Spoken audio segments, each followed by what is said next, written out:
Right. Okay. So I'm just going to say it. I've been sitting here for 20 minutes trying to work out how to open this, and there's no clever way in. So, you have no idea how this man tells this story. None, zero, whatever you think his version is whatever you've assumed. Whatever you've pieced together from how he's acted, it's wrong. It's not close. And I've got it in front of me, laid out on my table in 7 cards. And I keep picking one up and putting it back down and going, no way. So, yeah, buckle in, because I'm about to hand you the story from the other side of the table, and I don't think you're ready. Let me tell you why this one hit me the way it did. So, a couple of years back, I went to a birthday, 40 something, whatever, and I ended up cornered by the husband of a woman I'd known casually for years. Lovely man, 3 drinks in, very chatty, and he starts telling me how they met. And I already knew how they met because she'd told me ages ago, and her version was, oh, we met at a work thing, he was persistent, I gave in. That's it. That's the whole story as she told it. Kind of a shrug. A little joke at his expense. And then he tells me his version. And in his version, there's a whole thing about the light in that room. There's a specific thing she said about a painting that he apparently thought about for 6 months afterward. There's a bit where he says, and I'm quoting, because I remember it, I knew before she sat down. There's a part where he drove past her building for no reason, twice, before he ever got the courage to call. There's an entire epic in this man, 12 minutes of it. And I'm standing there holding a paper plate, absolutely floored, because I've known these two for years, and I have been carrying her version around in my head the entire time. And her version is a shrug, and his version is the Iliad. And on the drive home, I thought, does she know? Does she have any idea that while she's telling people he was persistent, he's telling people about the light? And then this is the bit that's actually stayed with me. I thought about why she tells it as a shrug. And I don't think it's because she doesn't love him. I think she'd be destroyed if anything happened to that man. I think she tells it as a shrug, because that's what you do, isn't it? You don't stand at a party and say, the moment I saw him, my entire life reorganized itself. You'd sound unhinged. So you say he was persistent, I gave in, and everybody laughs. And it's fine. And you've successfully said a smaller thing than the true thing, and nobody's uncomfortable. We do that constantly. We are all walking around performing shrugs at each other about the biggest things that have ever happened to us. The difference is that he'd had 3 drinks. That's it. That's the only reason I got the real version, 3 glasses of wine and a stranger holding a paper plate. If he'd been sober, I'd have gotten we met at a work thing, and I'd never have known there was an epic in there at all. Hey loves, it's Elena. Welcome to Elena Tarot. That's this reading. That's exactly what's in these cards. Because you have a version of what happened between you and this person. And I'd bet money that your version is a shrug, that somewhere in you, you've quietly downgraded it, made it smaller, made it less than it was, because that's easier to carry than the truth. And meanwhile, over there on the other side of the silence, this man has been walking around with the Iliad in his chest. So today, I'm not doing a normal reading. Today, I'm not telling you what he feels. I'm telling you how he tells it, chapter by chapter. His words, his framing, his story. Let me shuffle. Honestly, I can't wait for this. Chapter 1, how he tells the beginning, okay. First card. How does the story open? In his version. The card is the 8 of Wands. Oh, that's funny. Okay, so the 8 of Wands is 8 staffs flying through open air. It's speed. It's things happening fast, nothing in the way, no deliberation. It's the card of a thing arriving before you're ready for it. And so here's the first enormous difference between your version and his. And it's a big one. In your version, the beginning was probably gradual, right? You met, you got to know each other, it developed. There was a normal amount of time. You could give me a sensible timeline. He doesn't tell it like that at all. In his version, there's no gradual. In his version, it's immediate. The 8 of Wands means that in his telling, the whole thing happened in a moment, one specific, identifiable moment that he can point to. And everything before that moment is prologue, and everything after is the story. He has a before and an after, and the line between them is about 4 seconds long, which means, and this is what's got me, he has a memory you don't have. There is a specific instant that is enormous in his story and probably completely absent from yours. You were there for it. You just didn't clock it. You have no idea it happened. Because from your side, it was a Tuesday, and from his side, it was the day everything divided into 2 halves. Here's the practical version, and it's exactly what that man at the party did to me. Think about how 2 people can describe the same event, and one of them uses words like, and then obviously the whole thing changed, and the other one goes, did it? I thought it was fine. Why? What happened? That gap. That's the gap between your version and his of the beginning. Something changed for him, on the spot, at speed. And you were standing right there and missed it completely. Because he didn't tell you. Because how do you tell someone that? That's why he was weird afterward, by the way. If he was weird afterward. That wasn't disinterest. That was a man who'd just been hit by 8 flying staffs and was trying to act normal about it. Comment my version is a shrug if you know if you can already feel that you've been telling a smaller story than the one that actually happened. Because you have. And hang on, I want to give you something to do with this one, because it's not just a nice idea. Go and find the beginning.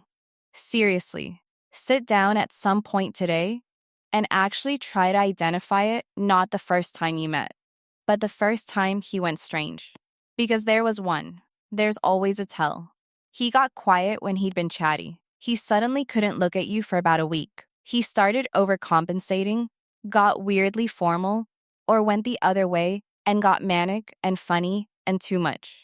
Some little glitch in the signal. You'll have written that off at the time. You'll have thought he was in a mood, or busy, or that you'd said something wrong. I'd put money on the fact that at some point you actually worried you'd annoyed him. That wasn't a mood, my love. That was impact. That was a man walking around trying to hold a normal face on while something enormous had just gone off inside him, and doing a terrible job of it, and you being kind. Being reasonable assumed the problem was you. Find that week. That's chapter 1. You've had it in your memory the whole time filed under he was being odd. Next chapter. Chapter 2, what he says you did to him. Okay, so second card. This is the bit I want you to hear most, honestly, because this is where his version gets rude. The card is the Tower. Now hang on. Don't do the thing. Don't panic. Because in his telling, this is not a disaster card, and I want you to hear the actual tone of it. In his version, you wrecked him. That's the word. Not affected. Not moved. Wrecked. The Tower is a structure coming down in a single strike. And in the story he tells about you to himself, in his head, at Thram, or out loud to one friend at Wham, if he's ever had that much to drink, you are the thing that came through the wall. And here's what makes this so different from what you think. Because in your version, you probably think you were nice, good company, someone he liked. You've cast yourself as like a pleasant chapter, a person he enjoyed. He does not tell it like that. In his version, you're an event. You're the thing that happened to him. He was living a perfectly organized life with everything in its place, and you came through the middle of it like weather. And the sound in his story is not "we had a lovely time." The sound in his story is breaking glass. And I know some of you are hearing that and thinking that's bad, that being someone's tower means being their damage. It doesn't. Listen, the tower only takes down false structures. It cannot damage anything that was actually true. So, what you leveled in this man wasn't his life. It was his arrangement. All the tidy little things he'd told himself about who he was and what he wanted and what he was capable of feeling, that's what came down. You didn't hurt him. You disproved him. You walked in and casually demolished about 15 years of carefully constructed self-concept, probably by doing nothing more dramatic than being yourself in a room. Here's the practical picture. You know how you can go your whole life thinking you're not a dog person, and then you meet one specific dog? And it's not that you changed your mind, It's that you find out you were never not a dog person. You just never met the right dog. And now there's this awful retroactive vertigo where you go, wait, what else have I been wrong about? That, but a person. That, but about love. You didn't change his mind about you. You changed his mind about himself. And that is a far more violent and far more permanent thing to do to a man. And here's the bit that reframes his whole behavior. So stay with me, because I think this is the piece you've needed for years. If you are somebody's tower, if you are the thing that came through the wall, then you are, by definition, also the most dangerous thing that has ever happened to them. And people do not move toward the most dangerous thing that has ever happened to them. They run. Obviously, they run. That's not a personality flaw, that's just what a nervous system does when it identifies a threat, and my loves, you were categorized as a threat. Not because you were cruel, because you were effective. Because you did more damage to his defenses in however long you had than anyone had managed in his entire adult life, and some part of him made a very sensible calculation that went, if she can do that in 6 months, what could she do in 6 years? So every confusing thing, every retreat, every time he came close and then vanished, that wasn't a man deciding you weren't worth it. That was a man in a room with the only thing that's ever actually gotten through, doing the maths on what happens if it gets through again. You've spent all this time asking, why did he pull away from me? And the answer has been sitting in front of you the entire time, dressed as an insult when it was actually the compliment of your life. He pulled away because it worked. Next chapter. Chapter 3, the detail he can't let go of. Okay. Third card. And this okay? This is my favorite one, because this is the painting. This is the man at the party telling me about the light. The card is the Six of Cups. The Six of Cups is nostalgia, memory, childhood, the past held gently. And it is specifically the card of a small thing kept for a long time. So here's what this tells me, and it's the most human thing in this whole reading. There is a tiny, stupid, insignificant detail that this man has kept. Not the big moments, not the obvious ones. Something small, something you would never in a million years guess. A thing you said in passing and forgot instantly. A face you made. A song that was on. What you did with your hands when you were thinking. Something you were wearing that you've since given away. And he has kept it, polished it, taken it out and looked at it, God knows how many times, over God knows how long. And you don't know which detail it is. That's the thing that's killing me. You'll never guess, because the details people keep are never the ones you'd expect. They're never the beautiful moments, the good hair days, the things you were trying to be impressive during. It's always something off guard, something you weren't performing, some completely accidental half second where you were unselfconsciously you, and he happened to be looking. And that's the frame that got burned in. Here's the practical version, and I want you to test it on yourself right now, because it'll prove it. Think of someone you loved a long time ago. Now, what do you actually remember? Not the story you tell, the actual image that comes up. I'll bet you anything it's not the anniversary. It's not the big night. It's something like the way they held a mug, something they said to a waiter, how they looked asleep, a specific afternoon where genuinely nothing happened, right? That's what memory keeps, not the highlights, the texture.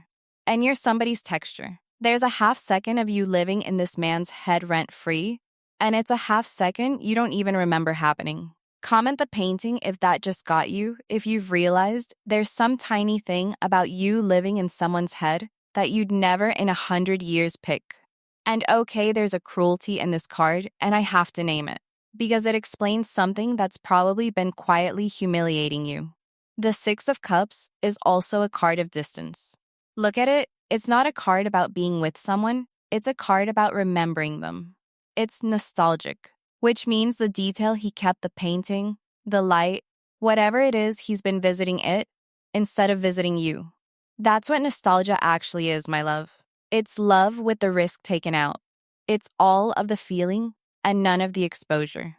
You can adore someone in memory forever and never once have to be rejected by them, never have to be inconvenienced by them, never have to find out that they leave the kitchen in a state or get bad-tempered when they're hungry. Memory you is perfect, because memory you can't do anything he doesn't already know about. So he's had the best of you for years, essentially for free, in a form that can't hurt him. And the reason that's cruel is that while he's been sitting in there with the polished half-second feeling, genuinely, honestly, movingly, a great deal you have been, out here, in the real world, getting absolutely none of it. That's not romance, that's taxidermy. He's got a beautiful, perfect, dead version of you on a shelf. And the actual, live, breathing woman has been 3 miles away this entire time with a phone that never rang. Next chapter. Chapter 4, how he tells the part where it went wrong okay. Fourth card. Now the hard bit. Because every version of every love story has a chapter where it goes wrong. And I want to know how he tells that. The card is the Seven of Swords. Oh, okay, so the Seven of Swords is a person sneaking off with an armful of swords, looking back over their shoulder. Deception, slipping away, taking what you can carry and going. And here's the thing. He is the one holding the swords in his own story. That's what's remarkable here. In his version of the wrong turn chapter, he is not the wounded party. He's not the victim of your behavior or the timing or circumstance. In his telling, and this may be the single most important sentence in this reading, he knows he's the one who left with something that wasn't his to take. Do you understand what that means? It means the version where he's confused, where he doesn't get it, where he genuinely doesn't understand what went wrong. That version doesn't exist. That's a fantasy you may have been comforting yourself with, or torturing yourself with. He knows. He has always known. In his own private telling of this story, he is not the good guy. He's the man walking away from the tent with an armful of somebody else's swords, glancing back, hoping nobody's watching. And I want to be careful here, because I'm not trying to make him a monster. The Seven of Swords isn't evil, it's cowardice, which is much sadder and much more common. It's someone taking the exit because the exit was available. It's a man who was in over his head and did the thing that got him out of the water fastest, and has spent every day since with the swords still in his arms, unable to put them down and unable to give them back. Here's the practical version. Think about the difference between someone who wronged you and doesn't know versus someone who wronged you and knows exactly. The first one you can almost forgive, right? They're oblivious. But the second, the one who knows, who's known the whole time, who has been carrying it, that's a different creature entirely. Because that person doesn't get to enjoy anything. They can't build cleanly on top of it. Every good thing that's happened to them since is sitting on a foundation they know is stolen. And that is a very particular, very grinding kind of sentence to serve. He's serving it. He's been serving it this whole time. Whatever you imagined he was doing over there, it was not moving on lightly. And this is the card that should end a specific fantasy for you, so let me be blunt about it, because I think it'll save you time. Some of you have been waiting for him to understand. That's the fantasy. It goes, one day he'll realize. One day it'll click. One day the penny will drop and he'll finally see what he did, and then he'll come. The Seven of Swords says, the penny dropped a long time ago. There is no epiphany coming, because the epiphany already happened, probably about a week after he left, and it changed nothing. He has been walking around fully informed this entire time. So if you've been waiting for awareness to produce action, stop. That's not a thing. Awareness produces guilt, and guilt is not fuel, guilt is a sedative. Guilt makes people slower, not faster. It makes them avoid you more, because now you're not just the woman he wants, you're the crime scene. Every time he thinks about reaching out, he has to walk past what he did to get to you. And it's easier to just not go down that corridor. That's the thing nobody tells you. The men who know exactly what they did are often the least likely to come back, not the most. Because knowing didn't make them brave. It just made them ashamed. And shame doesn't knock on doors. Comment the penny dropped years ago if you needed to hear that, if you've been waiting for a realization that already happened without you. Next chapter. Chapter 5, what he tells himself about why okay, fifth card. So he knows he took the swords, which means he must have a reason, right? He must have a story about why. Everyone does. So what's his? The card is the Two of Pentacles. And okay, this is almost funny. Almost. The Two of Pentacles is a person juggling two coins, dancing, keeping both in the air, and there are ships on rough water behind him. It's the card of balancing, of managing, of I've got too much on. That's his excuse. That's the whole thing. The timing was bad. I had too much going on. It wasn't the right moment in my life. That's the story he tells himself. That's the story he'd tell you. If you asked him tomorrow, he'd give you the ships. He'd give you the juggling. He'd explain, very reasonably, that his life was too chaotic to hold something that mattered that much. And he'd sound so credible. Because there genuinely were ships on the water. I'm not saying he made it up. But look at the card properly. Look at what he's doing with his hands. He's keeping two things in the air. He is choosing, actively, continuously, to keep juggling, and the entire reason he can't hold you is that his hands are full of the other things he refuses to put down. The Two of Pentacles isn't a man with no capacity. It's a man with allocated capacity. He had the hands. They were just already occupied by things he'd decided came first. And that's the difference between his story and the truth. And I say this with love, but I say it clearly. I didn't have room, and I didn't make room are not the same sentence. He tells himself the first one. The card is showing me the second one. Here's the practical version, and everyone's done this, so no judgment. Think about the last time you told someone you were too busy for something. Now be honest with yourself. Were you actually at capacity?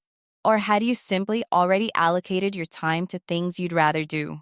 Because busy is almost never about hours. It's about priorities wearing a hat.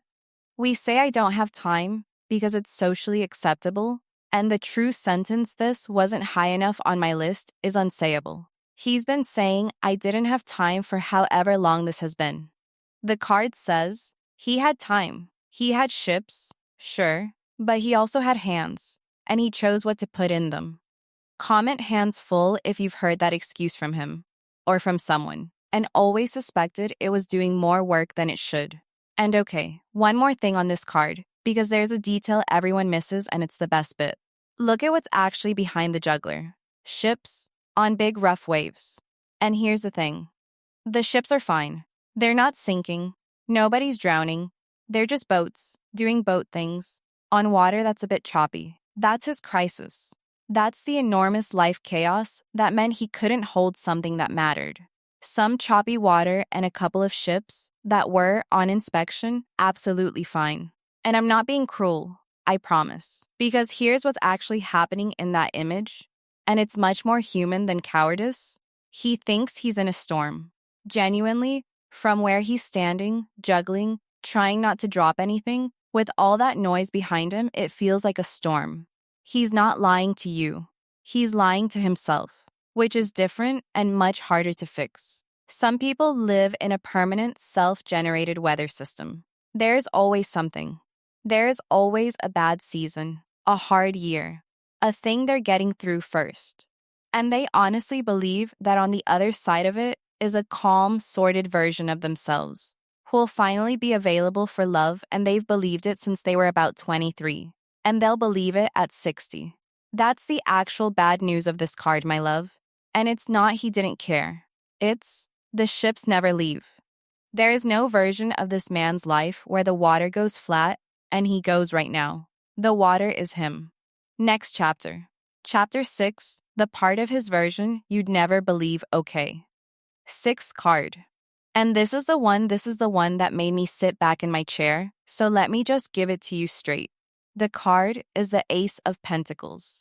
Right, so the Ace of Pentacles is a hand coming out of a cloud, holding out a single coin over a garden with a gate at the end of it. It's the card of a real, tangible material offer. It's the seed of an actual life, not a feeling, a life. Bricks and mortar. a shared address, a future with furniture in it. And here's what that means in the context of his version of your love story. He'd built you a whole future in his head, not a fantasy, not a romantic daydream. The Ace of Pentacles is the practical ace, the earthy one, the one about real things, which means what he was imagining wasn't candlelight and violins. It was logistics. It was where you'd live. It was what you do on Sundays. It was, I promise you, this is true, genuinely mundane, specific, unglamorous stuff. Which room you'd take, whether you'd get a dog, whose family for Christmas. Do you understand how far past I liked her that is? Men do not run the logistics on people they liked. You don't accidentally work out the sleeping arrangements for someone who is just a nice chapter. That's not a crush. That's a man who had, in some quiet room of his mind, already moved in with you. And you have no idea. That's what's undoing me. He has a whole unbuilt house in his head, with your coat in the hallway, and you're over here going, I think he kind of liked me. Here's the practical picture, and this one's a real thing people do. You know how you can look at a house you'll never buy, and still, in the estate agent's hallway, catch yourself thinking that's where the tree would go? That's the tell. Nobody does that about a house they don't want. You don't furnish a place you're not serious about. The act of imagining the mundane details of a life is the most revealing thing a person can do. Because you cannot do it casually, casual doesn't get as far as thinking about where the tree goes. That's what he did. About you. And then he walked out of the estate agents and told everyone, including himself, that he wasn't really in the market right now. Comment the tree would go there if that landed. If you've suddenly realized the scale of what he was quietly planning. And right, I have to tell you the worst bit of this card, and it's the gate. Look at the image again. There's a garden, and it's gorgeous. And at the back of it, there's a hedge with a little archway in it. And through the archway, you can see mountains. A path. A whole future going off into the distance. He never walked through the gate. That's the tragedy of the Ace of Pentacles when it shows up like this. He got the coin. He got the garden. He did the whole thing, the imagining, the planning, the coat in the hallway, the tree. And then he stood there, in the garden, looking at the gate, and he didn't go through it. Because here's what the ace actually is. It's not an achievement. It's an offer. It's a hand holding something out.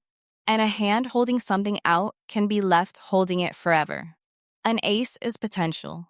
And potential is the most seductive thing on earth precisely because you never have to test it. Potential can't fail. Potential can't be rejected. A future you've only imagined is perfect and always will be, because you've never taken it outside where the weather can get at it. So he had the best possible version of a life with you. And the reason he could have it is that he never tried to have it. He kept the whole thing in the garden. He got all of the beauty and none of the risk. And the second he walked through that gate, it would have had to become real with actual you in it, being a real person. Having opinions and needs and off days and real is so much less safe than a garden. He didn't fail to imagine a future with you, my love. He imagined it magnificently. He just never posted it. Next chapter. Chapter 7, how his version ends okay. Last card. And this is the big one, because every story has an ending, and I want to know how he tells his. The card is the 8 of Cups. Right, so, the 8 of Cups. A figure walking away, at night, under a moon, up into rocky ground, leaving 8 cups behind him. He's got his back to us. He's going. And the detail, my loves, the one that matters more than anything else in this reading, is the cups. He didn't take them. Look at the image. He's leaving. He's walking away. And the cups are still standing there.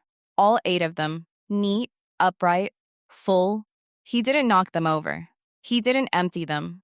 He didn't take one with him for the road. He just left them there. Full, standing. That's how his version ends. Not with, and then I stopped feeling it. Not with, and then I got over her. His version ends with a man walking away from something that was still completely full, And every single one of those cups is still sitting there right now, exactly where he left them. Because that's what the card is showing me. Nothing got poured out. Nothing got resolved. He didn't leave because it ended. He left while it was still going. And that's the whole thing, isn't it? That's the difference between his version and every version you've ever considered. You've probably spent a long time wondering what went wrong, what stopped, what faded, what he stopped feeling. Nothing stopped. Nothing faded. There was no ending. There was just a man deciding to walk up a hill at night and leaving a full table behind him. And the table is still set. Here's the practical version, and it's the saddest one I've got.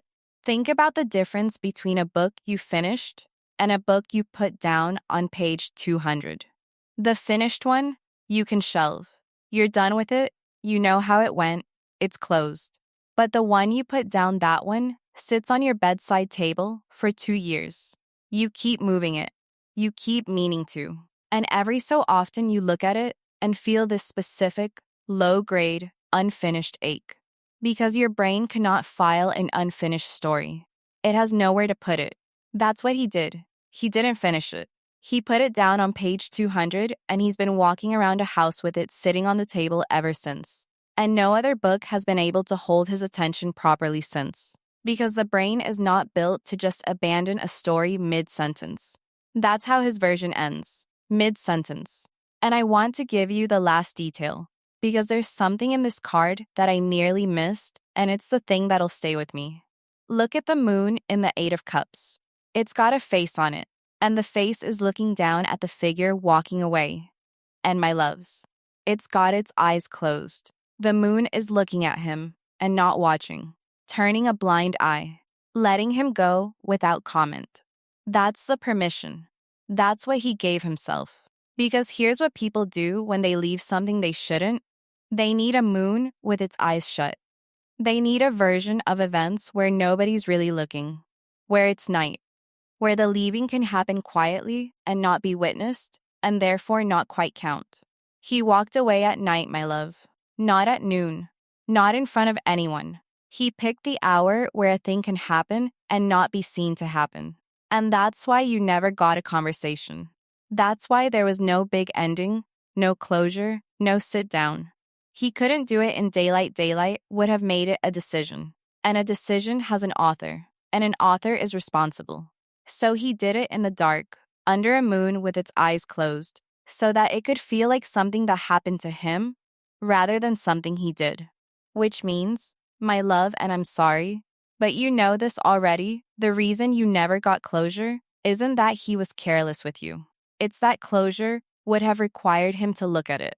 And this is a man who walks at night specifically so he doesn't have to. Comment he left at night if that just explained about 3 years of your life. Now, your version, okay. I've done his. I've done 7 chapters of his. And I'm not going to let you leave without doing yours. Because there's something I've been noticing this entire hour and I have to say it. Why is your version a shrug? Genuinely, sit with it. Because I've just laid out his, and it's the Iliad. And yours is, we had a thing, it didn't work out, whatever, and I don't believe you. I don't believe that for a second. So where did yours go? Here's what I think happened, and tell me if I'm wrong. I think you edited it. On purpose. Not consciously, but at some point after he left, you sat down with the full version. The real one. The one where it was enormous. And you looked at how much it was going to hurt to keep carrying it at full size. And you made a very sensible executive decision to shrink it. You went through and took out the bits that were too big. You started telling it smaller. It wasn't that deep. It was only a few months. I think I built it up in my head. And here's the thing, my love. You did that to survive. That's not delusion, that's triage. You couldn't function while carrying something that size unresolved, so you compressed the file. Everyone does it. It's the most human thing there is. But, and here's what I actually want to say to you, you've been carrying the compressed version for so long that you've started to believe it's the original. And that's the real damage. Not that he left. That you spent years quietly persuading yourself that you were someone who overreacts to things. That you got it wrong. that you're the kind of woman who reads too much into a situation. Because the only way the small version makes sense is if you're a person whose judgment can't be trusted, and so, to keep the story manageable, you made yourself the unreliable one. Do you know how expensive that is? You've been paying for his silence with your own credibility for years. So here's the actual gift of this reading. And it isn't him, it isn't his feelings, it isn't the tree. It's this. You were right. About all of it. The thing you felt in that room, it was in the room. The weight you sensed, it was there. The reason you couldn't shake it wasn't that you're dramatic or clingy or you built it up. It's that it was enormous, and you're a person with functioning instruments, and your instruments were reading the situation perfectly. Restore the file, my love. Take the shrug out. Comment I was right if you need to say it once, out loud, to somebody. Say it here. I'll see it. The thing nobody tells you about two versions, okay. Before I wrap this, I have to say the honest bit, because I've just spent an hour telling you how beautifully this man tells this story, and I'd be doing you a disservice if I let you walk away with only that. Here it is. His version being beautiful is not the same as his version being good. And I need you to sit with that, because it's the trap in this entire reading. And I can feel some of you falling into it already. You've just heard that you were his tower, that he kept a detail, that he'd worked out where the tree would go, that he left while the cups were full. And there's a voice in you right now going, see? See? It was real. I wasn't crazy. And my love, you weren't crazy, and it was real, and I want you to have that. But notice what all 7 of those cards have in common. Every single one of them is interior. All of it happened inside him. The moment he can point to, he never told you. The detail he kept, he never mentioned. The house with your coat in the hallway, he furnished it alone. The 7 of Swords, the knowing he was in the wrong, he never said it out loud. The cups he left full, he left them anyway. He has an extraordinary version of your love story. Epic, detailed, genuinely moving. And he has never once told it to the only person who needed to hear it. So, here's the hard truth. And I'm sorry, and I love you. A story that lives entirely in someone's head is not a love story. It's a manuscript. And manuscripts are not the same as books. Books get published, they go out into the world where someone else can hold them. A manuscript in a drawer, no matter how beautiful, no matter how true, has never made anybody less lonely. And you have been lonely, my love. You've been lonely for however long this has been, while 11 feet away, there was a masterpiece about you sitting in a drawer. He wrote it. He never sent it. That's the whole tragedy. And no amount of the writing being good makes up for the never sending. And I want to be really precise about why. Because I think there's a specific lie floating around out there that this reading should kill. The lie is, if someone feels it strongly enough, they'll act on it. We all half believe that. It's the engine under if he wanted to, he would. And the comfort of it is that it makes feeling and action the same substance. So if he didn't act, he didn't feel, and you can close the file. But you've just heard 7 cards worth of evidence that it's not true. He felt it at the absolute maximum a human being can feel something. Tower level. Coat in the hallway level. And he did nothing. Which means feeling and action are not the same substance at all. They're not even related. They come from completely different parts of a person. Feeling comes from the part that's alive. Acting comes from the part that's brave. And you can have an enormous amount of the first with almost none of the second, and that combination is one of the most common tragedies on earth. So please, my love, stop using his inaction as evidence about his feelings. It isn't evidence of that. It's only ever been evidence about his nerve. Those are 2 different reports about 2 different men. And you've spent years reading the wrong one. Comment A, manuscript. Not a book if that just landed somewhere real. Bringing it all together, okay. Let me put the whole thing together. The 8 of Wands showed us how he tells the beginning not gradually, but as a single instantaneous moment that split his life into a before and an after. A moment you were physically present for and completely missed. The tower showed what he says you did to him, not affected. Wrecked you came through the wall and demolished a self-concept he'd spent 15 years building. And he's never told you that you're the event and not the chapter. The Six of Cups showed the detail he kept some tiny, off-guard, unperformed half-second of you that you will never guess and don't remember. Polished and taken out and looked at for years. The Seven of Swords showed how he tells the wrong turn, and the answer is that he knows. He's the one with the armful of swords in his own story, and the version where he's confused doesn't exist. And he's been serving that sentence since. The Two of Pentacles gave us his excuse the timing was bad. I had too much going on while showing us the truth underneath it. His hands were full of things he chose not to put down. The Ace of Pentacles revealed the part you'd never believe. He had logistics. An unbuilt house, your coat in the hallway, where the tree would go. And the Eight of Cups gave us his ending, a man walking away up a hill at night, leaving 8 full cups standing. Having left while it was still going, having put the book down on page 200. So here's what I want to give you, my loves. I came home from that party, and I couldn't stop thinking about her.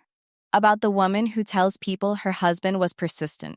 Because she's been carrying around this small, shruggy, slightly embarrassed version of her own love story for 20 years. And this man, sitting 6 feet away from her at every dinner, has been carrying the light in that room and the things she said about the painting, and I knew before she sat down. And I genuinely do not think she knows. I think she'd cry if she heard it. I think she'd have to leave the room. And you're her. Right now, today, you are her. You have been walking around with a shrug in your pocket, telling yourself and everyone else a small, manageable, easy-to-carry story about something that was over on the other side of the table enormous. So take the shrug out. Whatever else you do with this reading, even if you never speak to this man again. Even if you close this video and block him and go live a magnificent life he never gets to see, take the shrug out of your pocket. You have been downgrading this in your own memory as a survival strategy, and you don't need it anymore because I've just shown you the receipts. It wasn't small. It was never small. You were not someone he kind of liked. You were the flying staffs and the falling tower, and the coat in the hallway, and 8 full cups on a table at the bottom of a hill. Now my honest note, and I'll always give you one. Everything I've just described is his, and it's beautiful, and it doesn't come with a delivery date. The 8 of Cups doesn't tell me he turns around. He might. People do the pull of 8 full cups is a real force, and it works on people for decades. But the same man who could walk away from a full table once is a man who has demonstrated he can walk away from a full table. And I'm not going to stand here and tell you to wait at the bottom of the hill in the dark, holding a torch, for a man whose entire signature move is leaving mid-sentence. That's not a life. That's a vigil. So do this instead. Take the truth and leave the waiting. Take the knowledge that it was real, that you were enormous, that there's a masterpiece about you in a drawer somewhere. Take that and then go and be somebody's published book. Go be with someone who tells you the story while it's happening. Because that's the actual moral of all of this, my loves. It's not he loved you. He did, and he does, and that's established. It's loving someone silently is not loving them. It's just feeling at them from a distance, and feeling is free, and telling is what costs. You deserve the telling. You've always deserved the telling. And listen, one last thing, and then I'll stop, I promise. That man at the party needed 3 glasses of wine to tell me the true version of his own life. 3. And I've thought about that a lot, actually. Because it's not really a story about wine. It's a story about how much anesthetic a person needs before they can say a true sentence out loud. And I want you to notice something. You didn't need any. You've been sitting here for an hour, stone cold sober, taking this directly in the chest. Whatever else is true, you're the one in this story who can hold it. You always were. He needed a moon with its eyes shut and a garden he never left, and years of silence and probably several drinks, and you needed a Tuesday afternoon and a pair of headphones. That's not nothing, my love. That's the whole difference between you. He has the better story, and you have the better nerve. And out of those two things, only one of them can actually build a life with somebody. That's the reading. God, I need a minute. If this got you, if you felt the shrug come out of your pocket, please like this video on the way out. It genuinely helps these find the people they're for. And subscribe to Elena Tarot if you're not already, because this is exactly the kind of thing I'm here to do. Tell me in the comments which chapter got you. The moment you missed, the detail he kept, the tree. I read all of them, every single one, I promise. And if you already know exactly whose version I've just read out, don't name him. Just leave a, so I know you've heard it. Thank you for being here today. And thank you for being the kind of person somebody writes an epic about and can't work up the nerve to hand over. That's not your failure. My love, you were never the one who needed courage. You were just the one waiting for it. Go get told. Out loud. By someone who can. I'll see you in the next one.